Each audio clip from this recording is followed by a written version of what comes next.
Bugün sizlərə DNT haqqında maraqlı bir məlumat və qeydlər deyəcəm. Biz bilirik ki, DNT 2 zəncirdən ibarətdir. DNT-nin tutaq ki, olsun bu birinci zənciri, bu olsun ikinci zənciri. Ortadan bir xətt qoyum, fərqləndirə bilim. Biz bilirik ki, DNT polimerdir və monomerlər nuklein turşularıdır. Fikir versəz, burada bir nuklein turşusunu çəkmişəm. Hər bir nuklein turşusu, daha doğrusu nukleotidin formulunu çəkmişəm. Hər bir nukleotid azotlu əsasdan, karbohidratdan və ortofosfat turşu qalığından ibarətdir. DNT-də bizim rast gələ biləcəyimiz nukleotidlər adenin, timin, guanin və sitozin bunlardır. Bunlar bir-birinə komplementar olaraq birləşir. İndi o hissələrə gələcəm. Birinci gördüyünüz bax bu zəncirdir. Hansı ki bu zəncir necə yaranır? Nukleotidlərin ardıcıllığında bir nukleotidin ortofosfat turşu qalığı ilə digərinin pentozası arasında bir ədəd rabitə olur. Biz bu rabitəyə deyirik kovalent rabitə. Sonra növbəti yenə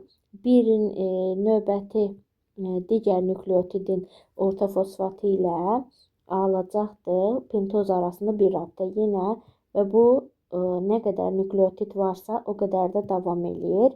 Burada gördüyünüz üzrə 6 ədəd nukleotid var. 6 ədəd nukleotid varsa bu nukleotidlərin arasında 5 ədəd kovalent rabitə var. Hər rabitə əmələ gəldiyi zaman bir molda su ayrıldığı üçün nukleotidlərin sayından bir vahid də aşağı su əmələ gəlir. Ümumilikdə yenə digər ikinci zəncirimiz də eyni formada birinin ortofosfatı ilə pentozası arasında əmələ gəlir və bu yenə davam edir nə qədər nukleotid varsa. Burada da eyni ilə 6 dənə nukleotid var və biz desək ümumilikdə burada 5 mol su buradan əmələ gəlib, 5 mol su buradan əmələ gəlib, cəmi 12 mol nukleotid var. O zaman nukleotidlərin sayını n ilə işarə eləsək, n-2 bizə ayrılan suyun molunu və kovalent rabitələrin sayını vermiş olur. Sonra bu birincili quruluşlu zəncirimizin olması idi. İkincili şəkildə zəncirimizin olması üçün hər bir nukleotidin azotlu əsasları qarşı-qarşıya gələrək komplementarlıq prinsipi bir-birini tamamlayır. Bu nə deməkdir? Yəni adeninin qarşısına uyğun olaraq timin gəlməlidir, guaninin qarşısına uyğun olaraq sitozin gəlməlidir. Adeninlə timin bir-biri ilə 2 qat hidrogen rabitəsi ilə birləşir. Guaninlə sitozin isə 3 qat hidrogen rabitəsi ilə. Buradan belə bir qayda çıxarda bilərik ki, 2 qat hidrogen rabitələrinin sayı timinin və yaxud adeninin sayından 2 vahid, yəni 2 dəfə çoxdur. Dəfə çoxdur deyək. Guanin və sitozinin sayından isə 3 qat hidrogen rabitələrinin sayı 3 dəfə çoxdur. Və biz buna görə də hidrogen rabitələrinin sayını tapan zaman nə edirik? Əgər ümumi nukleotidlərin sayı verilibsə, nukleotidin sayının üzərinə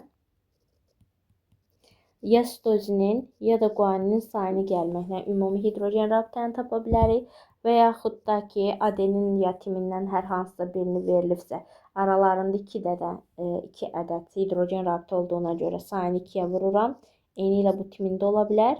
Üstünə gəlməliyəm guaninin və yaxud da sitozinin hər hansısa sayını 3-ə vurmaqla və beləliklə də biz hidrogen rabitələrinin sayını tapa bilərik. Sonra gələk əsas dərsdə izah eləmək istədiyim qeydin izahına. Əgər bizə qeyd etsə ki, hər hansısa bir nukleotid 4 dənə rabitə əmələ gətirir, 5 dənə əmələ gətirir, 3 dənə əmələ gətirir. Mən bunu necə bilə bilərəm? Bu hansı nukleotiddirsə? Deməli, baxın, burada fikir verin. Bir adeninlə timini zəncirin əvvəlində yazmışam. Bir dəfə də ortasında yazmışam. Eyni ilə də guaninlə sitozinin bir rabitənin əvvəlində və yaxud da sonunda zəncirin, bir də ortasında yazmışam. Gəlin baxaq. Fikir verin bu timinlə adeninə. Zəncirin harasında gəlib? Əvvəlində gəlib, sonunda da gələ bilər, fərqi yoxdur. Bir dənə timin nükleotidi əgər zəncirin əvvəlində və yaxud da sonunda gələrsə, timin də ola bilər, adenin də fərqi yoxdur. Deyirik, adenin və timin zəncirin ya əvvəlində, ya da sonunda gələrsə, bu zaman 3 dənə rabitə ilə birləşir. Nədir bunlar? 2 dənəsi hidrogen rabitəsi, bir dənəsi də digər nükleotidə birləşən. Deməli, onda burada bir dənə timin nükleotidi neçə rabitə əmələ gətirir? 3. Eyni ilə də adenin də yenə ikisini buradan hidrogen, birini də buradan kovalent əmələ gətirir. Yox, əgər zəncirin ortasında gələrsə adeninlə timin, bu zaman 4 rabitə əmələ gətirir. Fikir versəz, ikisi öndən, bu, biri aşağıdan, biri də yuxarıdan. Cəmi bir nükleotid 4 rabitə əmələ gətirir. Eyni ilə bu timin üçün də keçərlidir. Bu yəqin ki, sizin üçün aydın oldu. Keçək indi sitozindən guanindən danışaq. Sitozin və guanin zəncirin əvvəlində əgər gələrsə, bu zaman 4 rabitə ilə birləşir. 3 dənəsi hidrogen, bir dənəsi isə, baxın, bu bir nükleotidindən söhbət gedir, onda 4 rabitə. Yox, zəncirin ortasında gələrsə, bu dəfə 5 dənə rabitə ilə birləşir. 3-ü öndən hidrogen, biri aşağıdan, biri yuxarıdan olmaqla nükleotidə birləşən kovalent rabitələr. Bu qeyddə ümidvaram ki, sizin üçün aydın oldu. Bir də bunun DNT versiyasını demək istəyirəm. Biz bilirik ki, DNT bir zəncirlidir də. Bunun bu hissəsi yoxdur. Hansı ki, belə düşünün ki, təkdir. Burada da